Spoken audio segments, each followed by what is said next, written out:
तो जय हिंद विद्यार्थियों, आज के लेक्चर में हम क्लास 12th मैथ्स चित्रा प्रकाशन बुक से चैप्टर 1 संबंध एवं फलन के अंतर्गत विविध प्रश्नावली को सॉल्व करेंगे। तो अगर आप इंटरेस्टेड हैं और आप इस प्रश्नावली को बहुत ही आसान भाषा में समझना चाहते हैं तो कृपया हमारे साथ वीडियो में अंत तक बने रहिए। तो विविध प्रश्नावली का पहला प्रश्न दिया है कि यदि a बराबर 1, 2, 3, 4, 5 तथा b बराबर 4, 6, 9 ये समुच्चय के अवयव दिए हुए हैं। तो a से b में r, अब यहां पर r का मतलब है रिलेशन, जिसे हिंदी में कहते हैं संबंध। x, y such that x एवं y का अंतर विषम है। x belongs to a, y belongs to b द्वारा एक संबंध परिभाषित कीजिए। तो सबसे पहले आपको लिख लेना है जो दिया है, ये जो संबंध R दिया है ये समुच्चय निर्माण रूप में दिया है। अब जो हमें संबंध लिखना है उसे रोस्टर रूप में लिखना है। तो आपको पता होना चाहिए कि एक सम संख्या और एक विषम संख्या का अंतर सदैव विषम होता है। तो हम इस चीज को यहां पे नोट कर लेंगे। सम संख्या व विषम संख्या का अंतर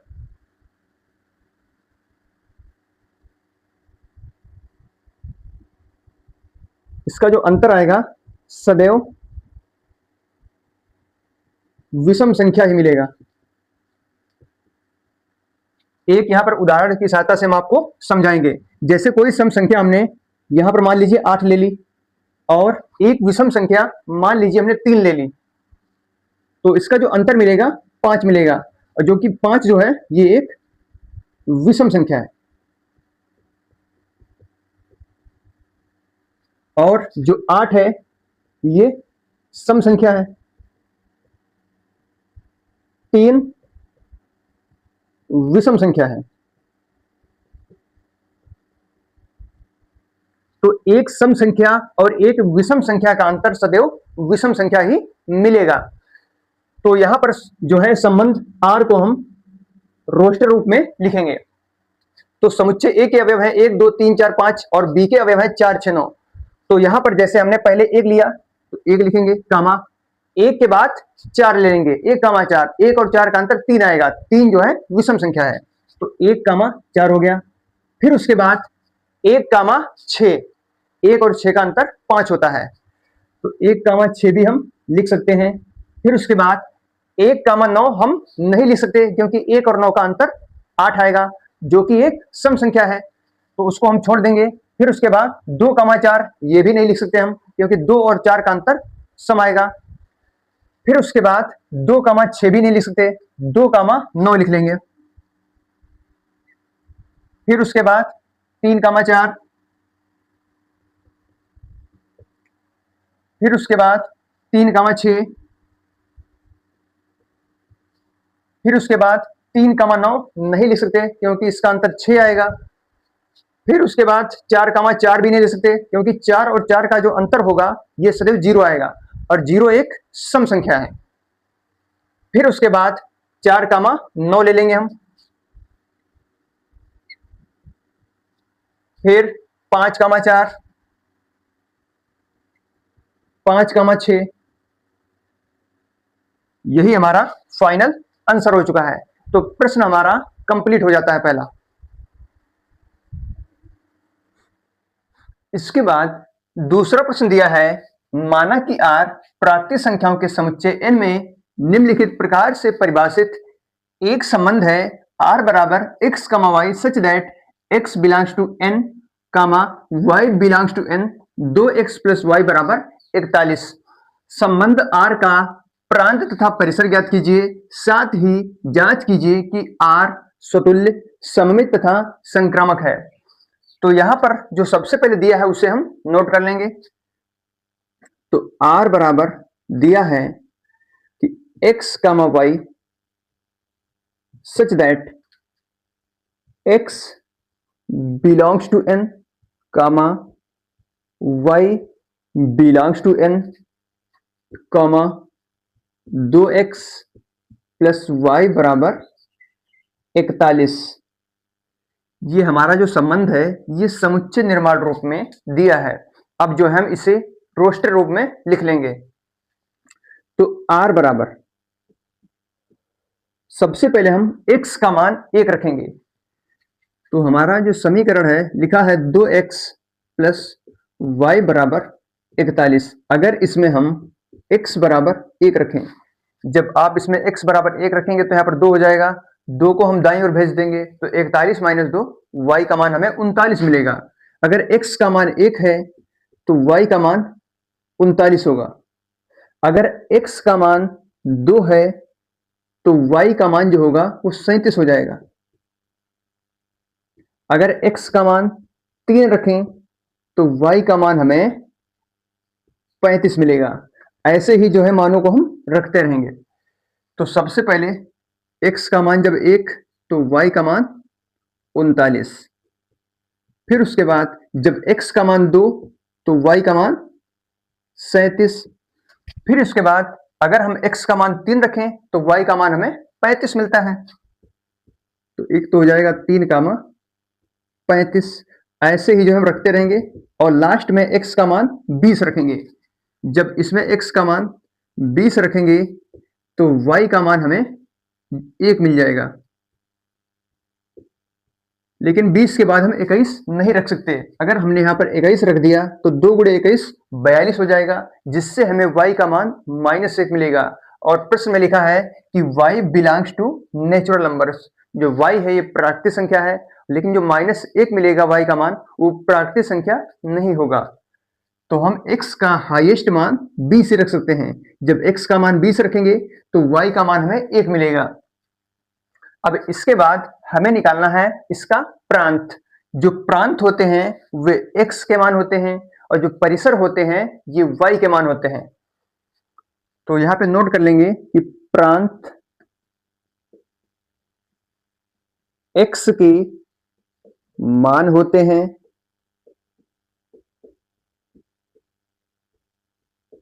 तथा परिसर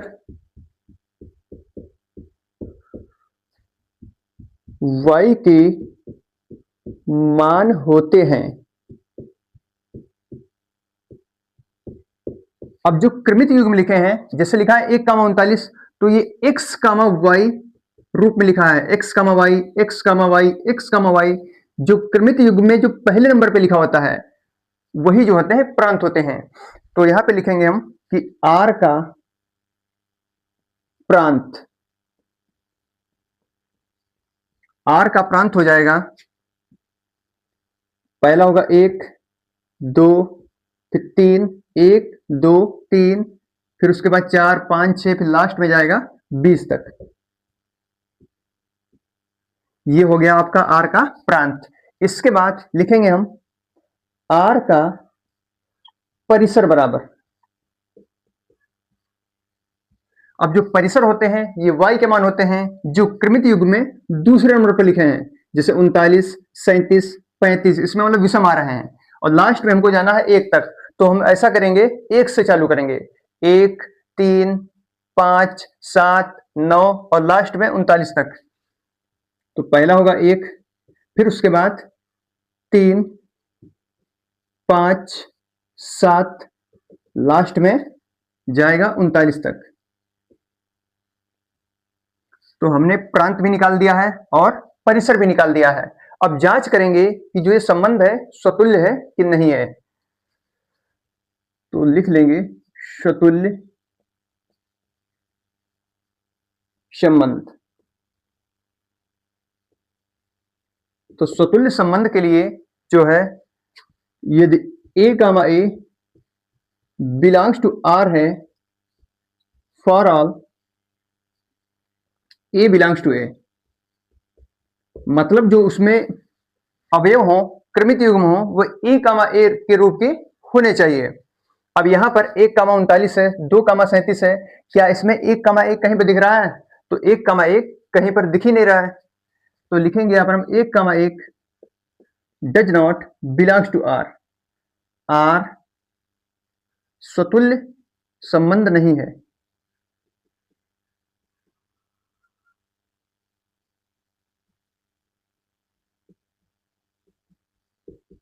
जो हमारा संबंध था ये स्वतुल्य तो नहीं है। इसके बाद हम जांच करेंगे संक्रामकता की। संक्रामकता के पहले सबसे पहले हम जांच करेंगे सममित की। सममित संबंध, सममित के बाद हम संक्रामकता की भी जांच कर लेंगे। तो सममित के लिए अगर a कामा बी है, यदि a comma b belongs to r है, that implies b comma a belongs to r होना अनिवार्य है, तभी जो संबंध होगा सममित होगा, अन्यथा सममित नहीं होगा। तो 1,39 तो है, लेकिन इसमें 39,1 कहीं पर आएगा ही नहीं, तो हम लिख देंगे इस चीज को 1,39 बिलोंग्स टू r, लेकिन 39,1 does not belongs to r। तो r सममित संबंध नहीं है।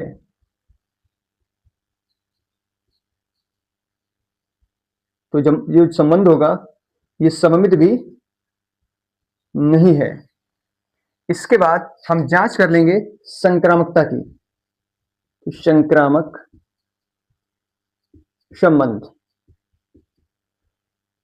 देखिए संक्रामक संबंध के लिए अगर a comma b belongs to r है, b comma c belongs to r है, तो a comma c belongs to r होना चाहिए। अगर a कामा b है, b कामा सी है, तो a कामा सी भी होना चाहिए।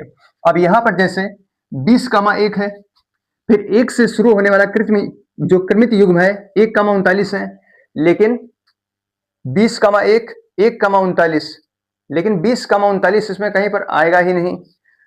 तो लिखेंगे हम कि 20,1 बिलोंग्स टू r तथा 1,39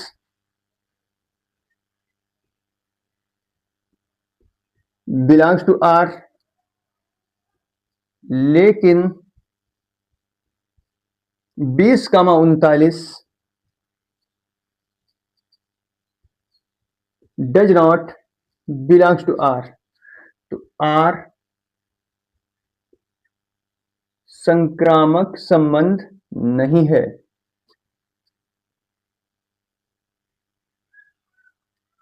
तो जो ये संबंध होगा ये संक्रामक भी नहीं है।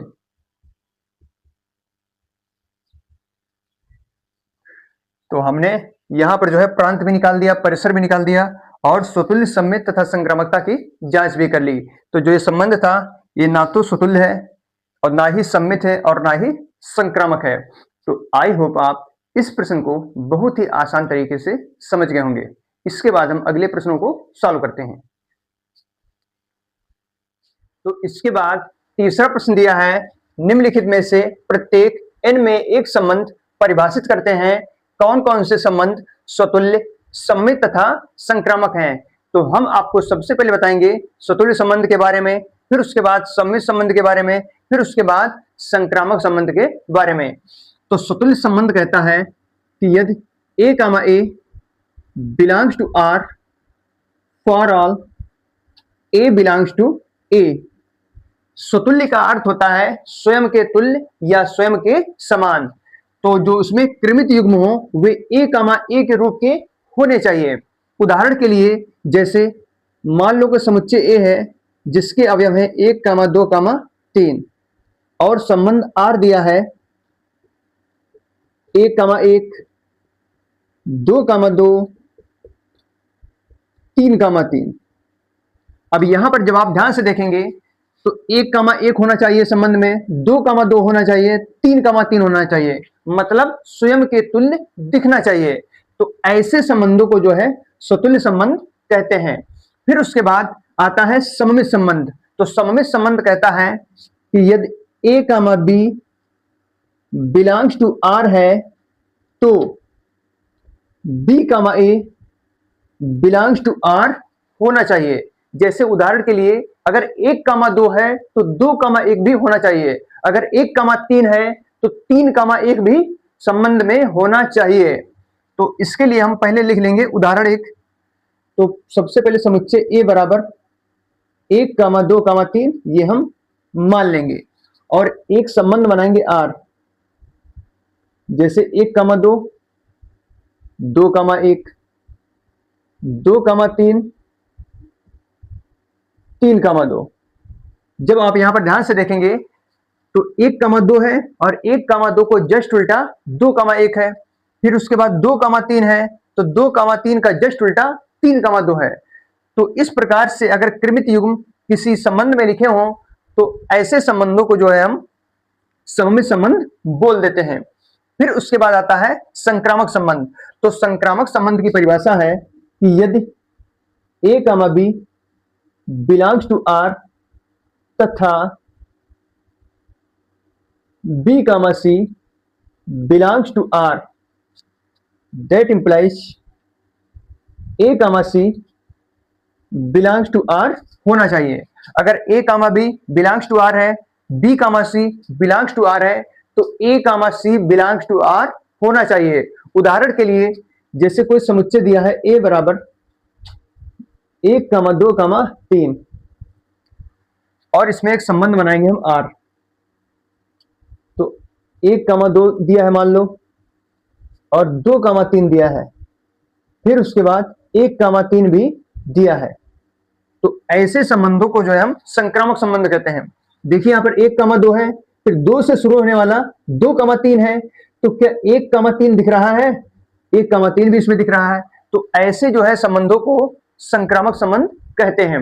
अब यहां पर जो है फर्स्ट पार्ट दिया है कि x बड़ा है y से, x, y belongs to n। जो n होता है इसे प्राकृत संख्याओं का समुच्चय कहते हैं। अब जो संबंध है इसे पहले हम समुच्चय निर्माण रूप में लिख लेंगे। तो R बराबर x, y such that x, y belongs to n। जो x और y होंगी ये प्राकृत संख्या होंगी तथा x is greater than y। जो x है ये y से बड़ा है। अब यहां पर हम जांच करेंगे पहले स्वतुल्य संबंध की कि जो ये संबंध है ये स्वतुल्य है कि नहीं है। तो लिख लेंगे यहां पर हम पहले स्वतुल्य संबंध। तो स्वतुल्य संबंध के लिए जो है जहां पर y है वहां पर x कर देंगे क्योंकि स्वतुल्य स्वयं के तुल्य। तो लिखेंगे यहां पर हम x is greater then x। अब यहां पे लिखा है x x से बड़ा है, तो जैसे कोई संख्या है मान लीजिए 2, तो जो 2 है सदैव 2 के बराबर होगी, 3 सदैव 3 के बराबर होगा, 5 सदैव 5 के बराबर होगा। इसी प्रकार जो x है सदैव x के ही बराबर होगा, ना कि x x से बड़ा होगा। तो x कभी भी x से बड़ा नहीं हो सकता। तो x, x does not belongs to R, that implies लगा देंगे। तो R स्वतुल्य संबंध नहीं है।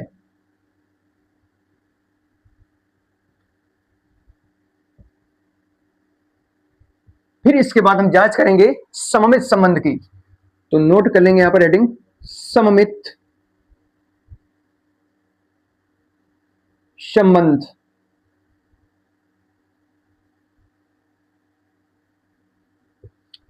तो सममित संबंध के लिए अगर x, y है तो y, x भी होना चाहिए। तो लिखेंगे पहले माना x, y belongs to R। अगर x, y संबंध R में है तो y, x भी होना चाहिए। तो x, y belongs to R का मतलब है कि x is greater than y। जो x है y से बड़ा है। अगर x y से बड़ा है तो y जो होगा x से छोटा होगा। तो that implies y is less than x। That implies y, x does not belongs to R। तो R सममित संबंध नहीं है। R सममित संबंध इसलिए नहीं है क्योंकि इसमें लिखा था कि x अगर y से बड़ा है तो y जो है x से अगर बड़ा होता तो ये जो संबंध है सममित हो जाता। लेकिन अगर x y से बड़ा है तो y तो जो होगा x से छोटा होगा। तो इसीलिए y का x does not belongs to r, r सममित संबंध नहीं है। इसके बाद जो है हम जांच करेंगे कि जो ये संबंध है ये संक्रामक है कि नहीं है। तो सबसे पहले नोट कर लेंगे यहां पर हम हेडिंग, संक्रामक संबंध। तो संक्रामक संबंध के लिए अगर a, b है, b, c है तो a, c होना चाहिए। तो माना x, y belongs to r तथा y, z belongs to r।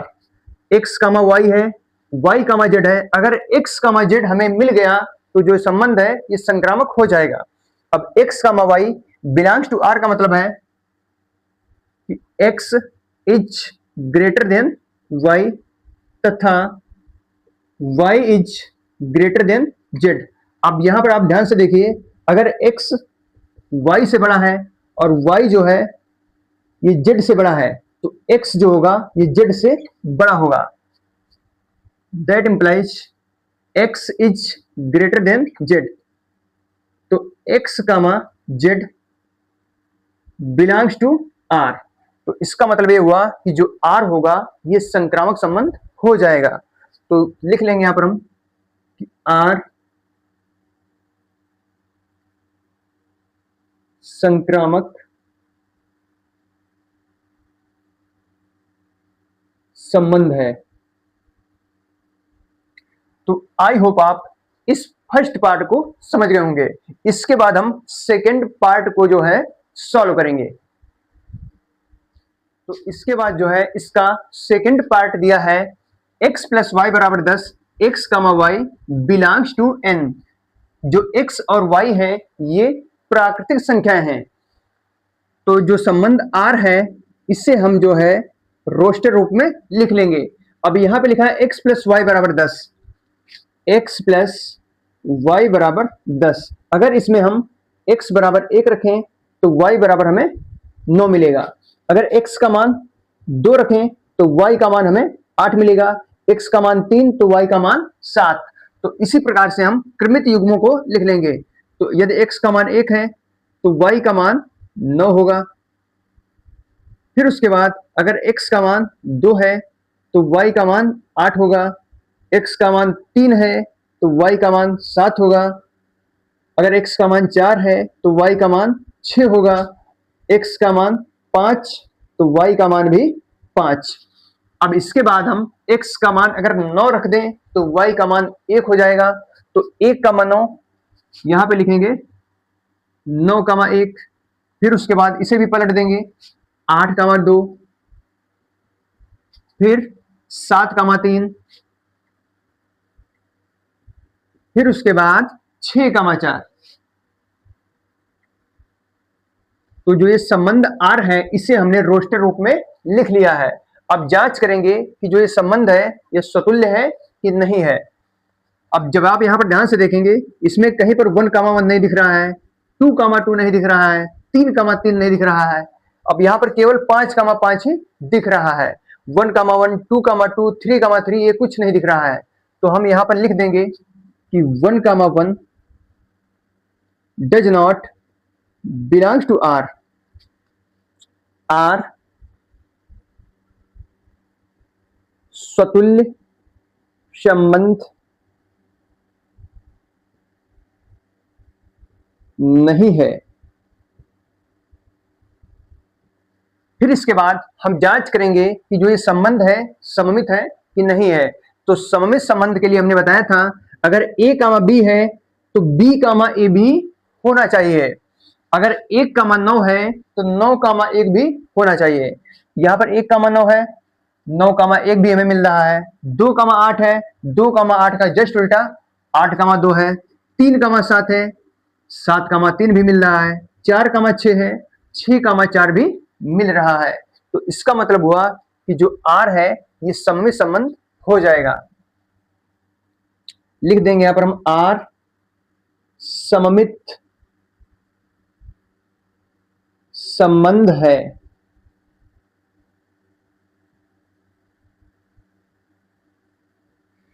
फिर उसके बाद हम जांच करेंगे संक्रामकता की।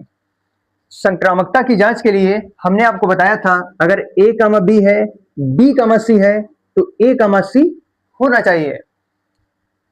अब यहां पर 1 कामा 9 दिख रहा है, फिर उसके बाद 9 कामा 1 भी दिख रहा है, तो 1 कामा 1 भी होना चाहिए, लेकिन 1 कामा 1 संबंध में कहीं पर भी नहीं दिया है।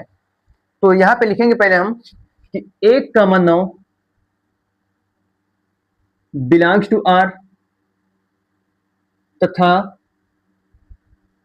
9 कामा 1 बिलोंग्स टू आर, लेकिन 1 comma 1 does not belongs to r. R संक्रामक संबंध नहीं है।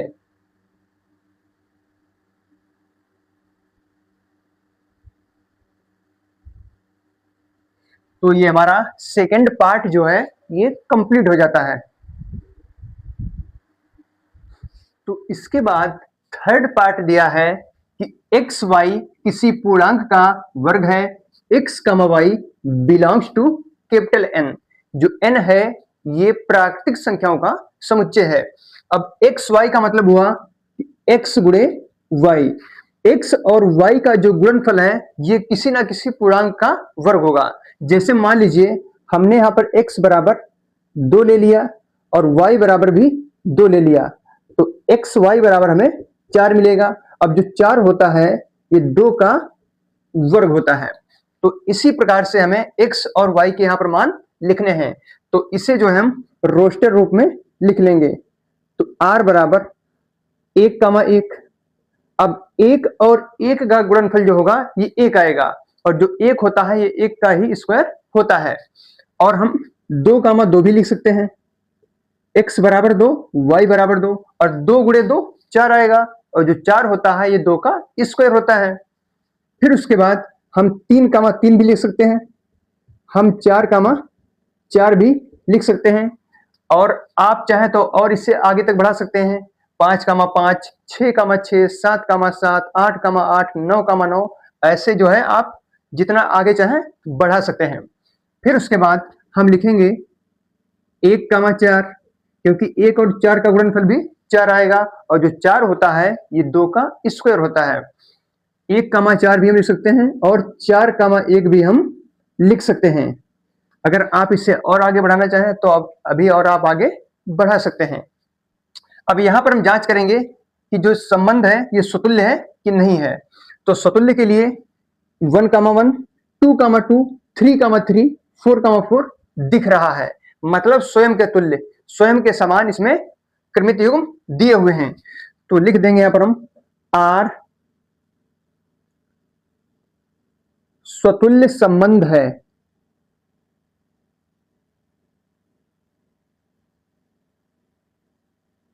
फिर इसके बाद हम देखेंगे कि जो ये संबंध है ये सममित है कि नहीं है। तो सममित संबंध कहता है कि यदि a comma b belongs to r है तो b comma a belongs to r होना चाहिए।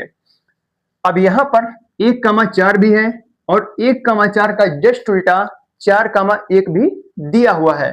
तो लिखेंगे यहां पर हम कि 1 comma 4 belongs to r, that implies 4 comma 1 belongs to r।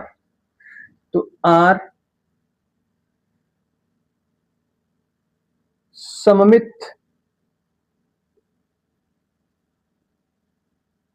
संबंध है। फिर इसके बाद हम जांच करेंगे कि जो ये संबंध है संक्रामक है कि नहीं है। तो संक्रामक के लिए यदि a comma b belongs to r है तथा b comma c belongs to r है, तो a comma c belongs to r होना चाहिए। अब यहां पर 1 कामा 4 है, फिर 4 से शुरू होने वाला क्रमित युग्म 4 कामा 1 है, तो 1 कामा 1 भी संबंध में होना चाहिए। तो 1 कामा 1 भी यहां पर संबंध में दिया है। तो लिखेंगे हम कि 1,4 बिलोंग्स टू आर तथा 4,1 बिलोंग्स टू आर। फिर उसके बाद 1,4 है, 4,1 है, फिर उसके बाद 1,1 बिलोंग्स टू आर। 1,4 भी दिया है, 4,1 भी दिया है और 1,1 भी संबंध में दिया है। तो आर संक्रामक संबंध है।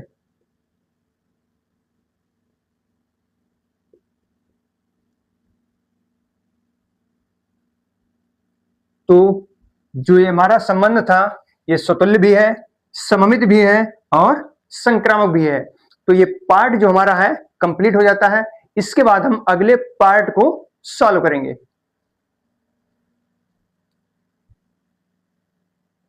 तो इसके बाद तीसरे का फोर्थ पार्ट दिया है कि x प्लस 4y बराबर 10, x comma y belongs to capital N। जो कैपिटल N होता है ये प्राकृतिक संख्याओं का समुच्चय होता है। तो समीकरण लिखा है x प्लस 4y बराबर 10। अब यहां पर आपको x और y के मान इस प्रकार रखना है कि जो इसका मान है 10 आना चाहिए। अगर हम x बराबर 2 रखें और y बराबर भी 2 रखें तो हमें x प्लस 4y का मान जो है 10 मिल जाएगा। तो x बराबर 2 प्लस 4 गुणे y की जगह पर 2, तो 2 प्लस 8 मिलेगा हमें 10। तो इसका मतलब यह हुआ कि x का मान 2 और y का मान 2 हम रख सकते हैं। तो हम इसे जो है रोस्टर रूप में लिखेंगे। r बराबर एक तो हो गया 2,2। फिर उसके बाद हम चेक करेंगे कि x और y के मान हम और क्या रख सकते हैं। तो अगर हम x बराबर 6 रखें और y बराबर 1 रखें तब भी हमें इस समीकरण का जो मान आएगा 10 ही मिलेगा। तो x की जगह पर 6 प्लस 4 गुणे 1, तो 6 प्लस 4 ये जो है 10 होता है। तो हम जो है x का मान 6 और y का मान 1 भी रख सकते हैं। तो एक तो हो गया 6,1। अब हम यहां पर जांच करेंगे कि जो ये संबंध है स्वतुल्य है कि नहीं है। अब यहां पर 2,2 दिख रहा है लेकिन इसमें 1,1 6,6 ये कुछ दिख ही नहीं रहा है। तो लिखेंगे यहां पर हम कि 2,2 बिलोंग्स टू आर लेकिन 1,1 does not belongs to r. तो आर स्वतुल्य संबंध नहीं है।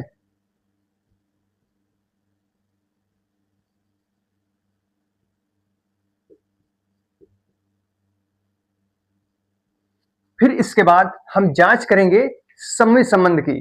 तो सममित संबंध कहता है कि यदि a comma b belongs to r है तो b comma a belongs to r होना चाहिए। अब यहां पर जो है 6,1 तो दिख रहा है लेकिन 1,6 संबंध में नहीं दिख रहा है। तो लिख लेंगे यहां पर हम कि 6,1 बिलोंग्स टू r लेकिन 1,6 does not belongs to r। तो r सममित संबंध नहीं है।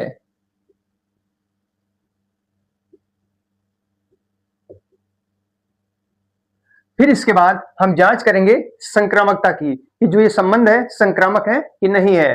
तो संक्रामक के लिए दो केस होते हैं। यदि a comma b belongs to r है, b comma c belongs to r है, तो a comma c belongs to r अगर है तो जो संबंध है संक्रामक हो जाएगा। लेकिन अगर a कामा b है और b से शुरू होने वाला कोई क्रमित युग्म ही नहीं है तब भी जो है संबंध जो होता है संक्रामक होता है। उदाहरण के लिए यदि कोई समुच्चय A दिया है 1, 2, 3 और संबंध R दिया है केवल 1, 2 और 2 से शुरू होने वाला कोई क्रमित युग्म ही नहीं दिया है तब भी जो ये संबंध होगा संक्रामक होगा। ये जो संबंध होगा संक्रामक हो जाएगा। एक तो ये केस हो गया और दूसरा केस ये होता है कि 1, 2 है, 2, 3 है, तो 1, 3 भी होना चाहिए। तो दो केस में जो है संबंध संक्रामक होता है। अगर a comma b belongs to r है, b comma c belongs to r है और a comma c belongs to r अगर हो गया तब भी संक्रामक हो जाएगा। दूसरा केस ये है अगर a कामा बी है और b से शुरू होने वाला कोई त्रिमित युग्म ही नहीं दिख रहा है तब भी जो है संबंध संक्रामक होता है। अब यहां पर जो है, अब जब ध्यान से देखेंगे आप, 6, 1 तो है लेकिन 1 से शुरू होने वाला कोई त्रिमित युग्म ही नहीं है, तब भी जो है संबंध संक्रामक होगा। तो लिखेंगे हम 6, 1 बिलोंग्स टू आर, तो आर संक्रामक संबंध है।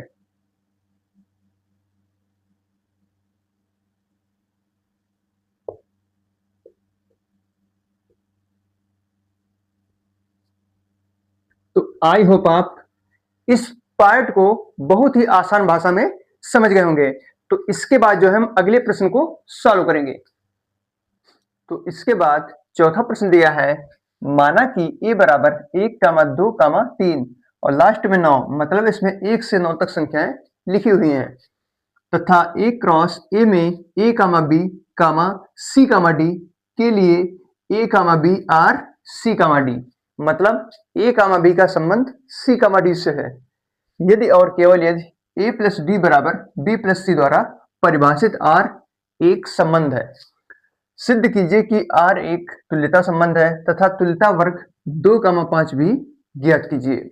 अब जो प्रश्न में दिया है सबसे पहले उसे नोट कर लेंगे। तो समुच्चय जो A है इसमें जो अवयव हैं 1 से 9 तक लिखे हुए हैं। तो 1, 2, 3, 4, 5, 6, 7, 8, 9। फिर उसके बाद a, b are c, d, a, b का संबंध जो है c, d से है। डबल इंप्लाइज दैट, इसका मतलब हुआ कि a प्लस डी बराबर b प्लस सी। अब हम जांच करेंगे कि जो ये संबंध है ये स्वतुल्य है कि नहीं है। तो लिखेंगे यहां पर हम स्वतुल्य संबंध। तो स्वतुल्य संबंध की जांच करने के लिए तो जैसे यहां पर a, b है तो यहां पर भी जो है हम a, b कर देंगे। तो लिखेंगे हम a, b r a, b।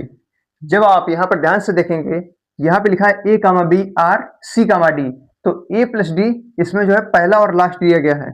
a plus D पहला और लास्ट हो गया। फिर उसके बाद लिखा है b प्लस सी, यहाँ पर दूसरा और इसमें पहला लिया गया है। a प्लस डी बराबर b प्लस सी। उसी प्रकार से हम यहाँ पे लिखेंगे that implies a plus b बराबर,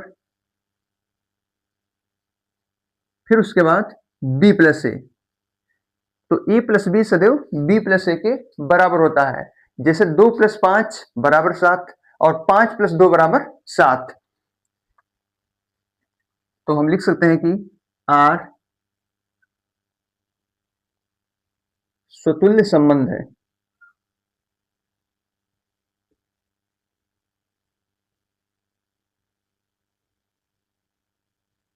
फिर इसके बाद हम जांच करेंगे सममित की।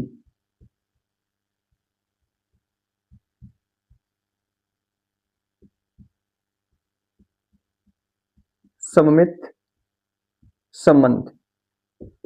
तो सममित संबंध के लिए यदि a, b संबंध में दिया है तो b, a भी संबंध में होना चाहिए। तो माना a, b are c, d, that implies, इसका मतलब हुआ कि a प्लस डी बराबर b plus C, a plus D बराबर B plus C, that implies, अब इस चीज को हम इधर लिख देंगे और ए प्लस डी को दाईं ओर कर देंगे, तो सी प्लस बी बराबर डी प्लस ए, तो दैट इम्प्लाइज, इसका मतलब हुआ कि हम सी comma D R A comma B ये भी हम लिख सकते हैं। जब आप यहां पर चेक करेंगे तो C plus B, C plus B मिल रहा है, फिर उसके बाद डी प्लस ए भी मिल रहा है, मतलब ए comma B are C comma D को हम सी comma D R A comma B लिख सकते हैं।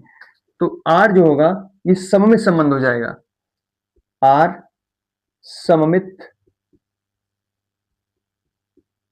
संबंध है।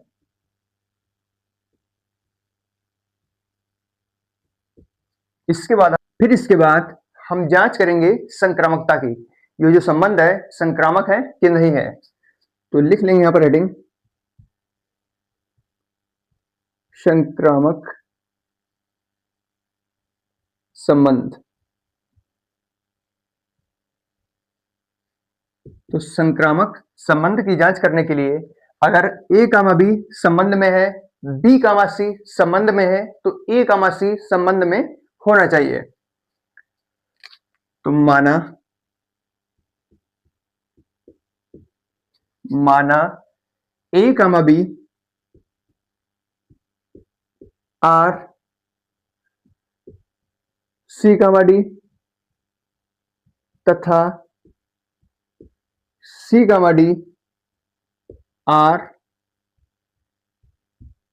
ई कामा एफ, फिर that implies A comma B are C comma D, इसे हम लिख सकते हैं कि ए प्लस डी बराबर बी प्लस सी तथा C comma D are E comma F को लिख सकते हैं हम सी प्लस एफ बराबर डी प्लस सी। अब यहां पर जो हम इसे समीकरण 1 मान लेंगे और इसे समीकरण 2 मान लेंगे। अब समीकरण 1 और समीकरण 2 को जोड़ देंगे। समीकरण 1 प्लस समीकरण 2, तो A plus D plus C plus F बराबर बी प्लस सी और प्लस डी प्लस सी। अब यहां पर जब आप ध्यान से देखेंगे इधर एलएचएस में भी डी है और आरएचएस में भी डी है, तो डी से डी कैंसिल हो जाएगा, सी से सी कैंसिल हो जाएगा।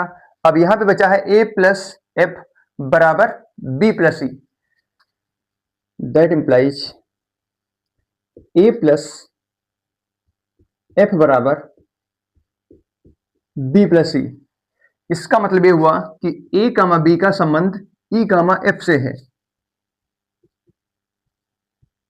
ए comma B are E comma F, are संक्रामक संबंध है।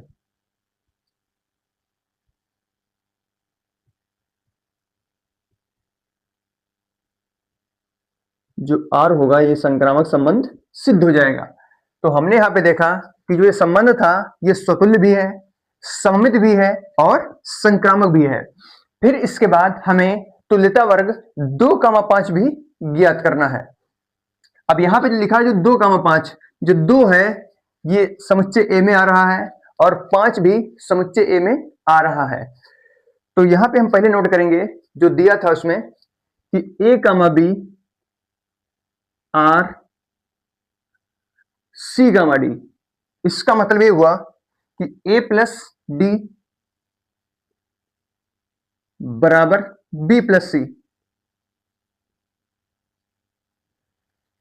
अब यहां पर जो है हम अगर चाहें तो सी कामा डी की जगह पर हम 2,5 भी लिख सकते हैं। तो लिखेंगे हम कि ए कामा बी आर अब सी कामा डी की जगह पर हम लिख देंगे जो है 2,5। तो 2,5 इससे हमें ए और बी में जो है संबंध मिल जाएगा। तो a+5 बराबर b+2। तो यहां से जो है b का मान निकालेंगे। तो b बराबर a+3। देखिए यहां पर b था, हमने b लिखा 5, तो 5 लिखा पहले। 5 में से जब 2 घटाएंगे तो 3 बचेगा। तो b बराबर a+3। b और a में ये संबंध हमें मिल चुका है। अब यहां से हम तुल्यता वर्ग बहुत ही आसानी से निकाल सकते हैं। तो लिखेंगे यहां पर तुल्यता वर्ग।